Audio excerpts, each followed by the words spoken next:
Almost Annapurna base ক্যাম্পের কাছাকাছি চলে আসছি। ওই যে দেখা যায় ওইখানে পৌঁছাইতে আর মাত্র আধা ঘন্টা মতো সময় লাগবে। 4500 এখানে একটু ব্রেক নিচ্ছি।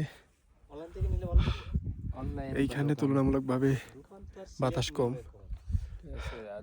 এদিকে অনেক বাতাস ছিল, বাতাসের কারণে ঠান্ডা বেশি লাগতেছিল। অনেক ভালো ভালো 7:30-8 বর্তমান অবস্থা এটা, মেঘে ঢাকা পড়ছে, বরফে জমাট বাঁধা, এদিকে এরকম অ্যান্ড পিছনে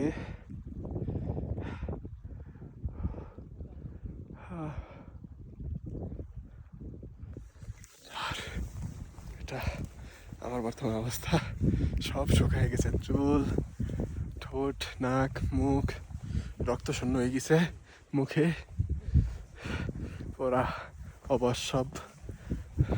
তাও এখন যেতেই হবে, ফিরে যাওয়ার কোনো উপায় নেই। কেবিন দিয়ে বরফ জমে আছে, আর ভিউগুলো মাশাআল্লাহ অনেক সুন্দর ভিউ। এই যে এমবিসি থেকে এই এবিসি পর্যন্ত এই যে ট্রেকটা, এটা সম্পূর্ণই অসাধারণ একটা ভিউ।